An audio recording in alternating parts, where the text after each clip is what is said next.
내 슬픔이 지키 세상에 없되 주 안에 안위함 얻으리라. 주 날개미 즐겁도다. 그 사랑 끊을 자는요. 주 날개미 내 편이시며 영원히 거하겠네.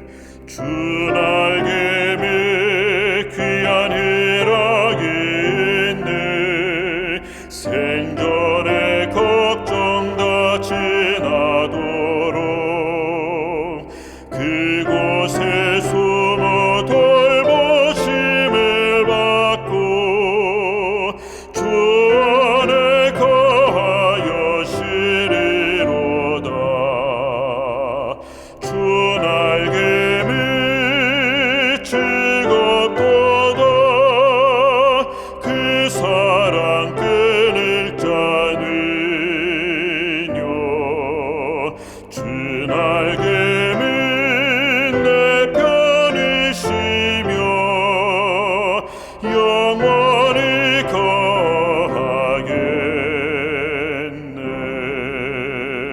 거하겠네. 하늘에 계신 하나님 아버지, 저희를 사랑해 주시고 이 시간 기억하여 기도할 수 있게 인도하여 주셔서 감사합니다. 오늘 저희 말씀을 듣고 청년의 때 하나님을 안다는 것이 얼마나 행복한 일인지를 배우고자 합니다. 이 세상 살아가면서 나의 친구가 되어 주시고 또 두려움 가운데 서 있을 때 하나님이 저희를 지켜주신다는 걸 또한 믿게 하여 주시옵소서. 오늘 이 시간은 왕자의 소원이라는 제목을 가지고 박장규 목사님 말씀 나눠주실 때 저희들 그 안에서 따뜻함과 사랑을 느끼고 배울 수 있도록 인도하여 주시옵소서. 저희의 마음을 두드려 주시고 눈과 귀를 열어 하나님의 사랑을 받고 나눌 수 있는 청년들이 되게 해주세요.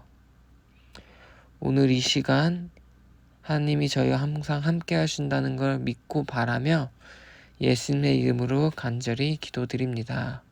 아멘.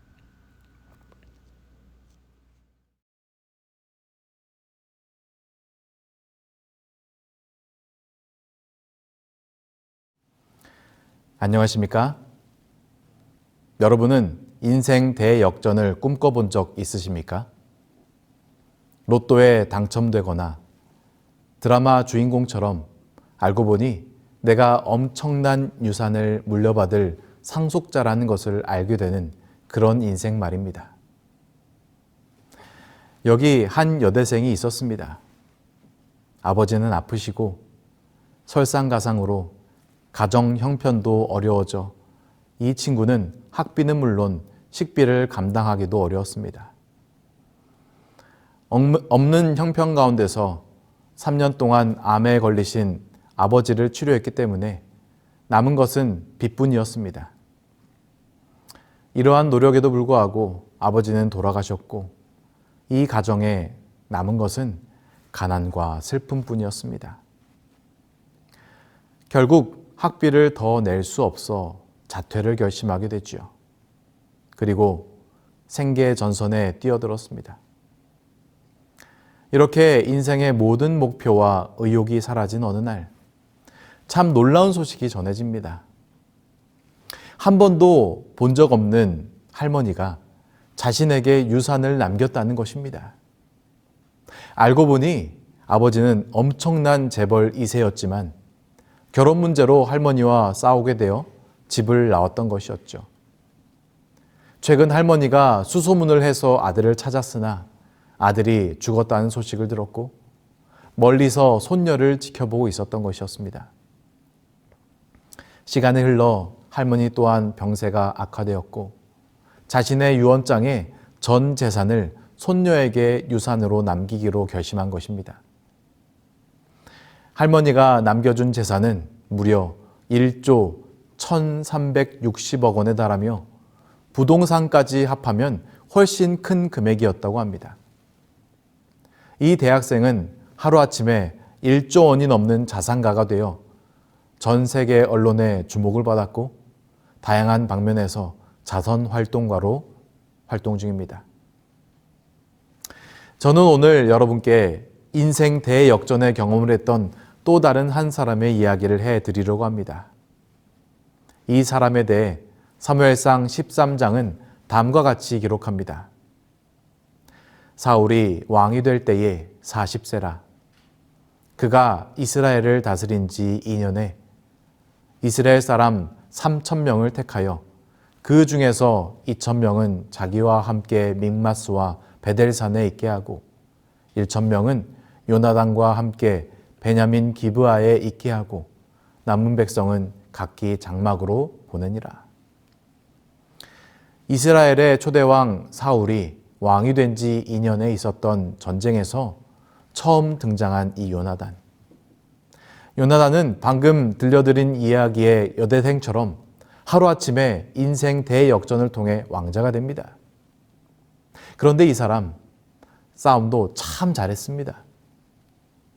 블레셋 사람들이 이스라엘과 싸우려고 모였는데 병거가 3만이요 마병이 6,000명이요 백성은 해변에 모래같이 많더라. 이스라엘 백성들이 해변에 모래같이 수많은 적군 때문에 잔뜩 겁을 먹어 숨고 도망가기 바쁠 때 아버지인 왕 사울도 불안하고 두려워서 제사장을 기다리지 못하고 예배를 더럽히고 있을 때에 이처럼 이스라엘의 희망이라곤 전혀 보이지 않는 상황에서 영웅 요나단이 등장합니다. 요나단은 이 순간 자기의 무기 든 소년과 함께 단 둘이서 블레셋 진영으로 쳐들어갔습니다. 단 둘이서 말입니다. 그리고는 이렇게 말하더니 싸움을 시작합니다. 우리가 이 할례 받지 않은 자들에게로 건너가자. 여호와께서 우리를 위하여 일하실까 하노라. 여호와의 구원은 사람이 많고 적음에 달리지 아니하였느니라. 그곳에서 블레셋 군인들을 죽이고 말도 안 되게 불리한 싸움에서 이스라엘은 엄청난 승리를 거두게 됩니다. 영감의 글은 이 상황을 다음과 같이 묘사합니다. 하늘의 천사들은 요나단과 그 수행원을 보호하고 그들 곁에서 싸웠으므로 블레셋 사람들은 그들 앞에 엎드러졌다. 마치 기병과 병거와 함께 대군중이 가까이 다가오고 있는 것처럼 땅이 진동하였다. 요나단은 하나님께서 도우시는 표적들을 인정하였고 블레셋 사람들까지도 하나님께서 이스라엘의 구원을 위하여 역사하고 계심을 알았다. 영감의 글을 읽고 눈치채셨겠지만 우리의 영웅 요나단은 싸움만 잘하는 것이 아니었습니다. 그는 심지어 신앙도 좋았습니다. 요나단은 성령으로 충만한 사람이었습니다. 사람들은 모두 그를 좋아했습니다. 당연히 그가 사울의 후계자로 이스라엘을 이끌 만한 사람이라고 모두는 여겼습니다.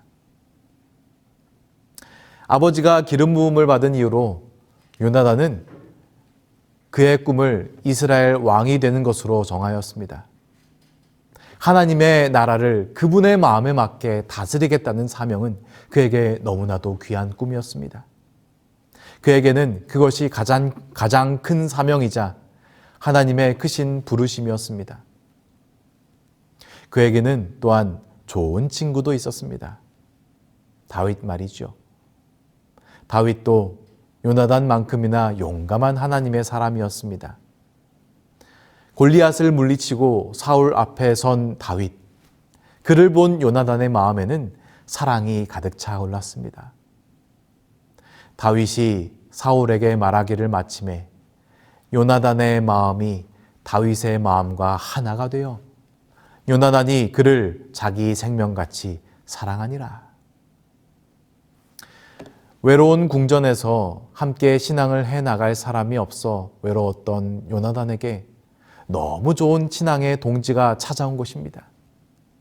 사막에서 오아시스를 만난다면 이런 기분일까요? 요나단은 다윗을 자기 생명같이 사랑하여 더불어 언약을 맺었으며, 요나단이 자기가 입었던 겉옷을 벗어 다윗에게 주었고, 자기 군복과 칼과 활과 띠도 그러하였더라. 이렇게 요나단과 다윗은 둘도 없는 친구가 되었습니다. 요나단은 자신의 생명과도 같은 군복과 무기까지 다윗에게 내어주었습니다. 하나님을 사랑함으로 둘은 점점 더 가까워져 갔습니다. 요나단, 참 부러운 사람입니다. 여러분, 오늘의 이야기가 여기에서 끝난다면 얼마나 좋을까요? 그러나 진짜 이야기는 지금부터 시작됩니다. 아버지의 범죄로 요나단의 인생은 또다시 대반전의 역사를 맞이합니다. 사무엘은 사울의 나라가 길지 못할 것이라고 예언합니다. 이 말은 아버지 사울뿐만 아니라 그의 아들 요나단도 결코 왕이 될 수 없다는 사실을 선포한 것이었습니다. 그동안 그에게 있었던 좋은 것들이 한순간 물거품이 되기 시작합니다. 인생에 처음으로 만났던 참 좋은 친구 다윗은 하나님을 사랑하는 마음이 잘 맞는 친구였습니다. 이 친구와 하나님 이야기를 하며 평생을 지낸다면 참 좋겠다 생각합니다. 그런데 아버지는 요나단에게 다윗과 가까이 지내지 말라고, 그 친구가 살고 있는 한 요나단 너는 이스라엘의 왕이 될 수 없다고 소리쳤습니다. 그리고 다윗을 죽이라고 명령하죠. 아버지의 죄로 인하여 마음이 찢어지는 고통 가운데서도 요나단은 여전히 다윗을 지켜야 했습니다. 사랑했기 때문에, 그리고 그가 하나님께서 선택하신 자이기 때문이었습니다.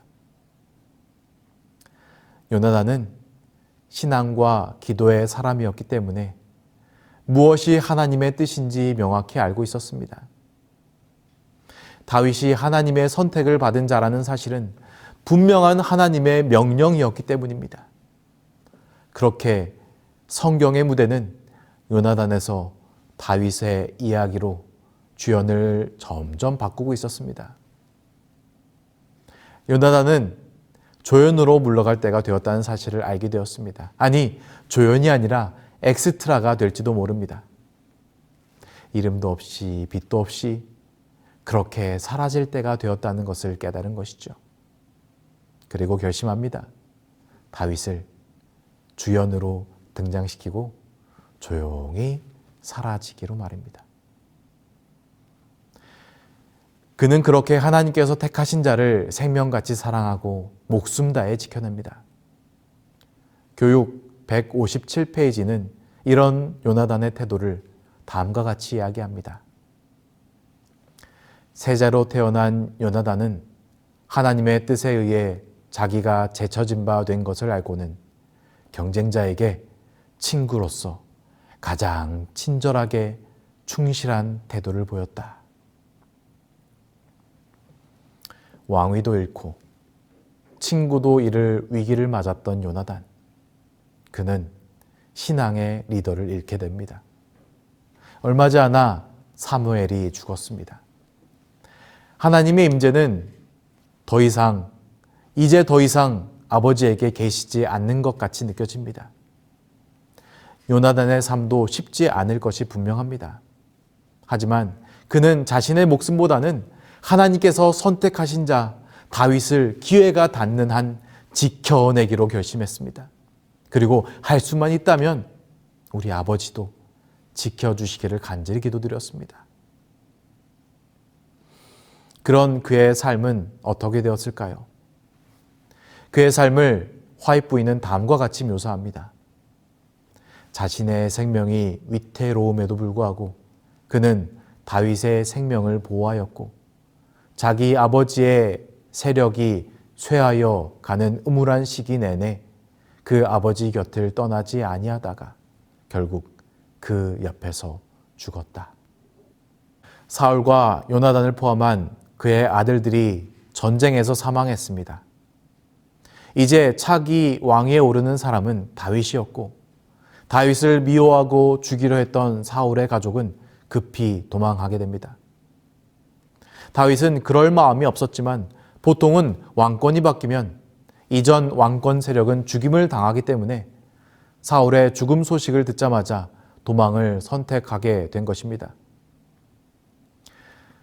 도망한 사람 중에 요나단의 아들 무비보셋이 있었습니다. 그의 유모가 급히 도망을 가다가 아이를 떨어뜨려서 다리를 다치게 되었고 장애를 갖게 되었습니다. 무비보셋은 하루아침에 절뚝발이 인생, 망가진 삶, 깨어진 삶, 더 이상 희망도 없는 인생이 되어버리죠. 아버지의 얼굴은 기억조차 나지 않고 왕족이었다는 사실은 도리어 지금의 삶을 더 비참하게 만듭니다. 어쩌면 무비보셋이야말로 잊혀지고 싶은 왕자였을 것입니다.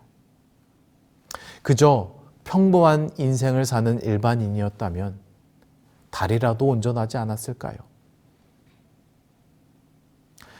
요나단은 그저 하나님의 뜻에 순종한 것뿐입니다.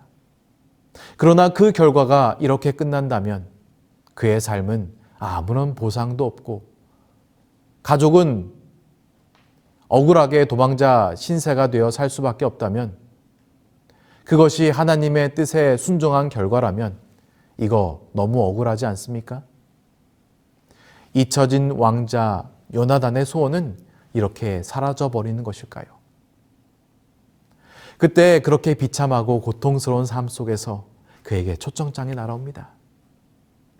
할아버지와 아버지의 자리를 빼앗은 자, 집안의 원수 다윗 왕의 초청장이었죠.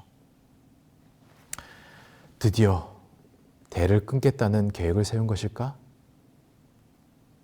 두려움과 분노의 감정이 공존하는 가운데서 다윗의 궁전에 도착합니다.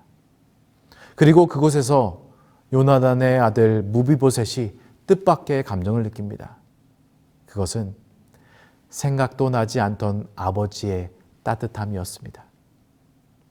사랑, 안정, 평안, 따뜻함. 난생 처음 느껴보는 새로운 감정들을 통해서 아버지를 느끼게 됩니다. 그리고 아버지의 이야기를 듣습니다. 참 좋은 사람이셨구나, 우리 아버지. 이런 이야기를 들을 수 있어 참 다행이다. 아버지를 잊어버리지 않고 기억할 수 있어서 정말 다행이다. 무비보셋은 그렇게 생각했겠죠. 무비보셋은 다윗의 원수들의 보고를 통하여 다윗이 왕위의 찬탈자란 강력한 편견을 품고 있었다.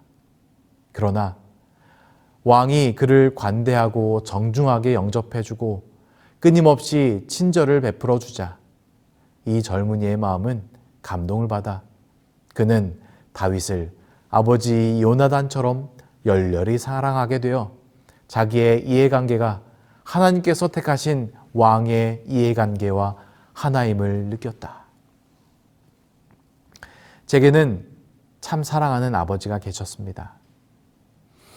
초등학교 5학년 때까지 말입니다. 제가 초등학교 5학년이 되던 어느 해 아버지는 백혈병으로 돌아가셨고 사랑하는 아버지를 더 이상 볼 수도 만질 수도 없었습니다. 어린 시절 저는 그 사실이 믿겨지지 않아서 어디선가 아버지께서 살아 계실 것만 같았고 꿈속에서 아버지를 만나기라도 하면 깨었을 때 눈물 때문에 베개가 푹 젖어 있는 것을 발견하곤 했습니다. 갑자기 맞이한 아버지의 죽음은 저희 가정에 참 큰 고통을 가져왔습니다. 어머니는 아버지의 빈자리에 대한 생계를 책임지셔야 했기 때문에 이런저런 일 다 하면서 많이 힘들어 하셨습니다. 누나는 어머니의 힘든 모습을 보며 씩씩한 첫째 딸의 모습을 보여주었지만 그 마음이 어땠을지 지금 생각해보니 참 마음이 아픕니다.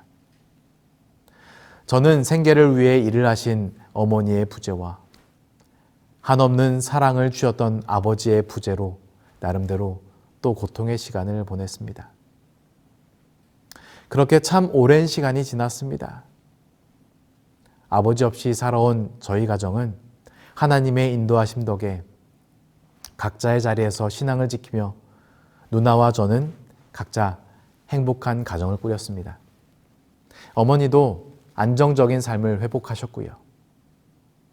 그렇게 아버지의 기억이 제게 점점 흐려져 가던 어느 날 하나님의 인도하심으로 아버지의 참 가까운 친구셨던 한 목사님과 자주 뵐 수 있는 기회가 있었습니다. 아버지와 친한 분이셨던 그 목사님께서는 제게 아버지와 함께 찍은 사진도 보내주셨고요. 그리고 만날 때마다 아버지의 이야기를 들려주셨습니다. 그 목사님께 들은 아버지는 참 좋은 분이셨습니다. 운동도 잘하셨고 재미있는 분이셨고 또 지혜 있는 분이셨습니다. 아버지의 이야기를 들을 때면 참 좋았습니다. 아버지께서 좋은 분이셨다는 사실이 아들로서 참 뿌듯한 일이었기 때문이었습니다. 무비보셋도 그렇지 않았을까요?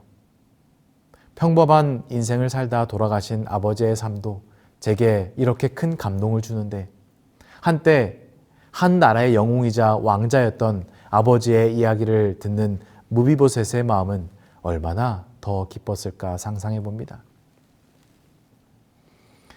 무비보셋의 이야기를 마지막으로 그렇게 요나단의 이야기는 막을 내립니다.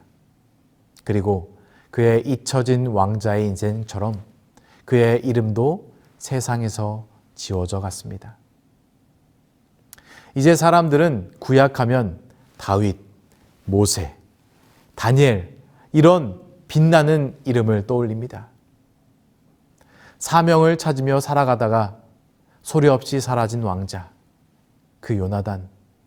그의 이름은 다윗을 통해서 조금씩 회자되는 정도지요. 그의 슬픈 인생을 누가 보상해 줄까요? 그러나 영감의 글은 요나단이 단지 그런 사람이 아니라고 말해줍니다.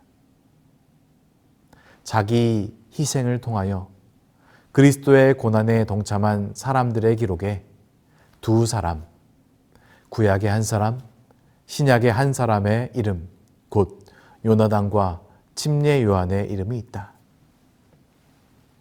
구약과 신약에서 그리스도의 고난에 동참한 대표적인 사람이 있다면 신약에는 침례 요한이고 구약에는 요나단이라고 선언해 주시는 것입니다.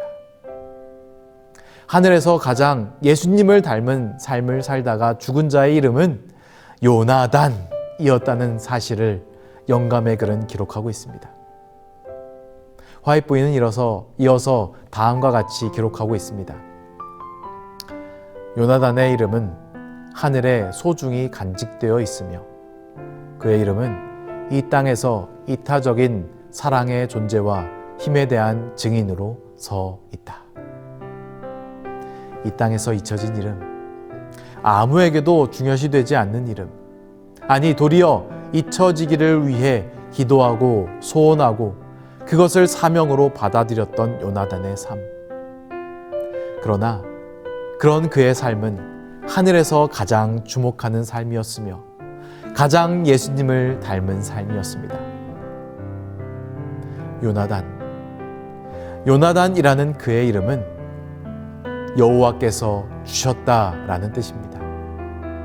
그는 그 이름에 걸맞는 삶을 살았습니다. 왕자의 특권을 당연하게 여기지 않고 이 모든 것을 하나님께서 주신 것이라고 믿으며 살았습니다. 하나님께서 허락하지 않으신 왕위에 대하여 욕심내지 않았고요.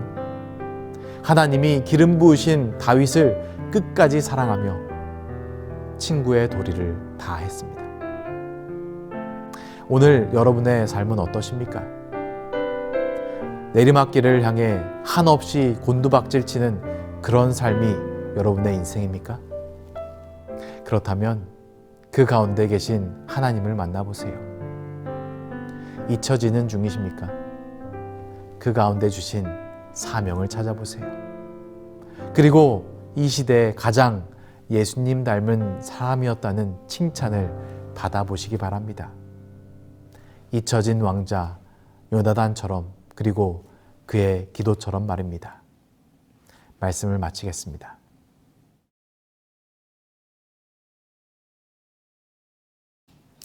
하나님, 세상에서 기억되기보다 하늘에서 기억되는 자 되기를 원합니다.